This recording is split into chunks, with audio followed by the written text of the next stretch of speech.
Everybody knows Planet of the Apes.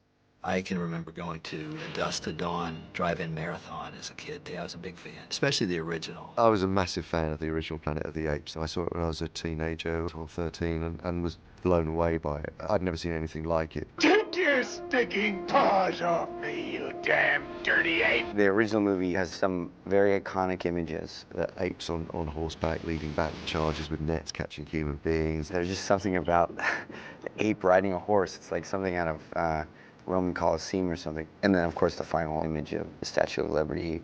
I was mesmerized by it and totally believed that they were apes that could walk bipedally and communicate using human language. There was just no question that it was for real. Where the other movies jump into the story and the apes are full-blown talking humanoids with their own developed culture and world. Our movie has none of that. It's really showing how the seeds of those later worlds were planted.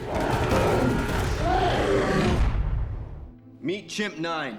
We gave him a gene therapy that allows the brain to create its own cells in order to repair itself. We call it the cure to Alzheimer's. If you think of all the great stories in narrative history, there's always the opportunity to go back. And this one in particular, I think what is great is the beauty of the original story in so many ways is, what is this world? How did this world come about? And Charlton Heston on the beach, dragging his hands through the sand, saying, you did it, you really went and did it. That, to me, is the springboard for this story. What we're doing is we're setting up the idea that this is a story about the end of our civilization and the beginning of a new one. I had collected a variety of material for different ideas for scripts. Everything from genetic research. I'd been following that several chimps had attacked their owners. You know, there's been a lot of that in the news in the last number of years. And then I'd done some research on that and found that there's a huge number of people in the United States that are raising all kinds of primates. But I just kept staring at it, thinking there's got to be a good idea for a story here somewhere. And the truth of the idea just popped. Oh my God, I think this is Planet of the Apes. It's actually more in keeping with the way we as a species deal with animals and how we've separated ourselves from animals. We see ourselves as humans. And animals are animals. Donkeys and horses, they're animals. We cast them all in one light. And there's therefore always that thought that we are better than them. Apes and chimpanzees in particular, we've tried to domesticize them. We've used them, we've exploited them. And this story is about the turning point, the tipping point for that. Thematically, we were very interested in man's hubris. That's one of the greater, if not the great theme in this script. I'll tell you exactly what we're dealing with here.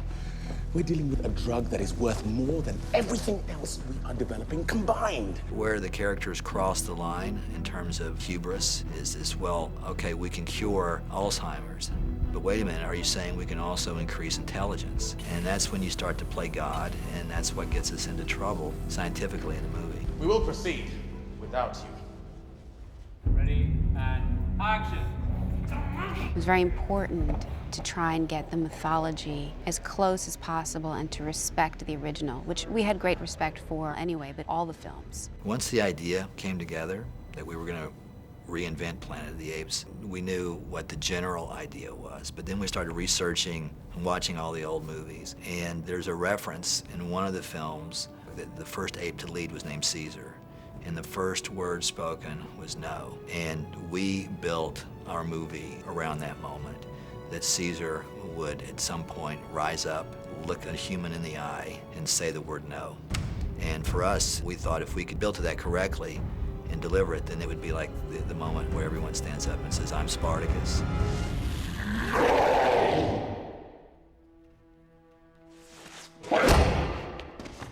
In the same vein as The Elephant Man and John Merrick and those that, you know, we don't understand, but at the same time they have actually a bigger heart and a bigger emotion that we sometimes are capable of, how we can turn them into individuals that are capable of rising up and saying no.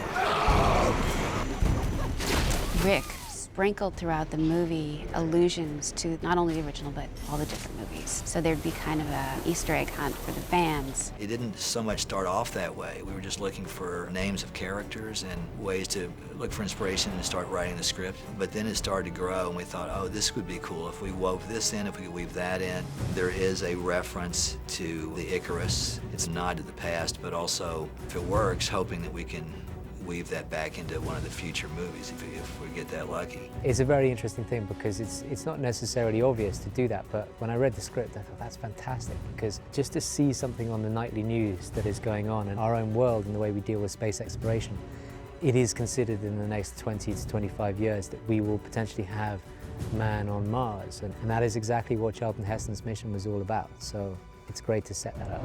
The most obvious ones are some of the names. Maurice, I would think, would be extremely obvious. The orangutan, the connection to that. If you look deep into cast and crew, you'll find other names. I mean, way deep. Rocket, Buck. There are scientific numbers in the formulas that are directly linked to the previous movies. 112 is the therapy that's developed, and 112 minutes is the running time of the original. The therapy was called at one point RT-112, which I thought, running time 112, but it ended up being changed in the development of the script. It's a fine line between having a lot of fun. You don't want to go so far that it's ridiculous,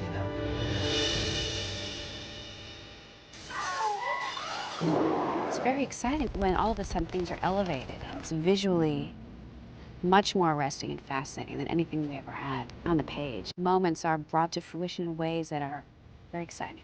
Amanda and I took great care in trying to please and win back a lot of the Planet of the Apes fans. At the same time, realizing we were going to have to make some different changes. You can't really do the same thing, especially if you're setting it in a contemporary way and you're trying to tell it in a very realistic way.